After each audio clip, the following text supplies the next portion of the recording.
Ready হয়ে গেছি একদমই। সকাল থেকে একটু মনটা খারাপ ছিল, তোমাদের কালকে বলেছিলাম যে আমি আজকে আমার প্রোগ্রাম আছে, কিন্তু যথারীতি সকালে না কালকে রাত্রিবেলাতেই মাঝরাত্রির একটা মেসেজ এসেছিলো যে আজকে প্রোগ্রামটা ক্যান্সেল হয়ে গেছে। তো সেই কারণে না খুব মনটা খারাপ হয়ে গেছিলো যে যতই হোক মানে একটা মানুষের প্রিপারেশান থাকে, আশা করে আছি। তো সেই কারণে আজকে প্রোগ্রামটা ক্যান্সেল হয়ে গেছিলো বলে সকাল থেকে আমি কিচ্ছু ব্লগ করিনি, সত্যি বলতে না, তো খুব রাগ ধরে গেছিলো আমার। তো তারপরেতে একটু আগে বলবো না, ওই 10:30 এরকম নাগাদ আমার ওই গ্রুপ মেম্বারই আমাকে আবার বলল যে হ্যাঁ এরকম প্রোগ্রাম আছে, তুই কি আর কোথাও নিয়েছিস? আমি সচরাচর এত তাড়াতাড়ি কোথাও প্রোগ্রাম নিই না। আমি অ্যাকচুয়াল একটা পার্টিকুলার গ্রুপের সাথেই প্রোগ্রাম করতে যাই, কারণ আমার নিজের গ্রুপে এখন যেহেতু দিদি অনেক বেশি বয়স্ক হয়ে গেছেন, সেই জন্য অনেক কম প্রোগ্রাম করেন। তো আমি একজনের সাথে প্রোগ্রাম করি, সেই মেয়েটিও প্রোগ্রাম মোটামুটি ভালোই মানে পায়,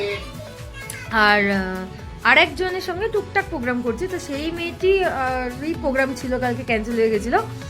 তো কালকে হঠাৎ করে আবার আমাকে বলেছে যে এরকম আমার পুরোনো গ্রুপের সোর্সের এক দাদার সূত্রেই তার সাথে আলাপ, তো বলেছে হ্যাঁ আছে, তো চল।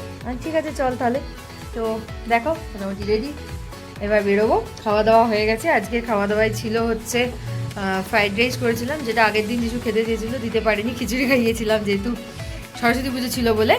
আর আজকে আমি করেছিলাম, যেহেতু পঞ্চমী কেটে গেছে, খাবো আমরা পঞ্চমীর পরে ষষ্ঠীতে, তো সেই জন্য আজকে করেছিলাম। আর চিকেন কষা করেছিলাম।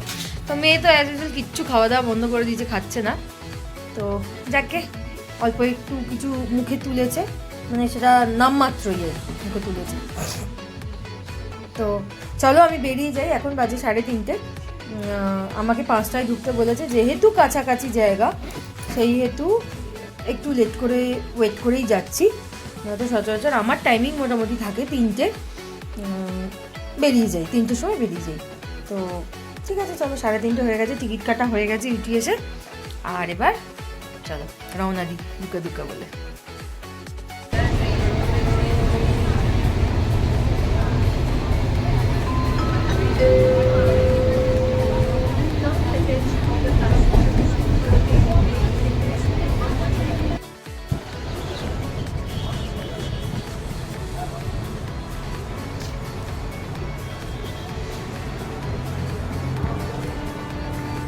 এত বাজে স্টেশন দেখিনি কোনোদিন, পুরো স্টেশনটা পুরো হাঁটতে হবে, ফাঁকা ধুধু করছে। দেখুন কি বাজে স্টেশন এটা, মানে আমি নামবো ওপারে যাবো, মানে আমার যাবার কোনো জায়গা নেই।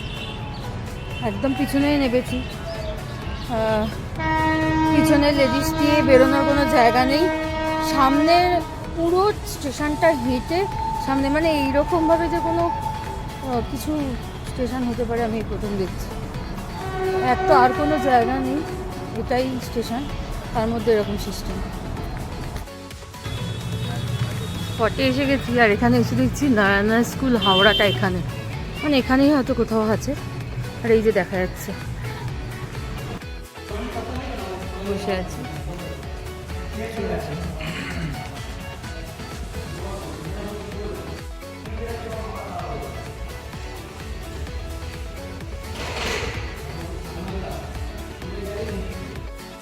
রুমের ওয়েট করছি, কতক্ষণে রুম দেয় দেখি।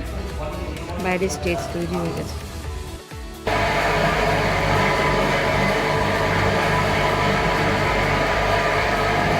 সাজগোজ হয়ে গেছে, আমরা রেডি হয়ে গেছি। আসছে ক্যামেরাটা যেন, আমরা রেডি হয়ে গেছি একেবারে রেডি। এবার অপেক্ষা করছি কতক্ষণে প্রোগ্রাম শুরু হবে, দেখা যাক কতক্ষণে প্রোগ্রাম শুরু হয়।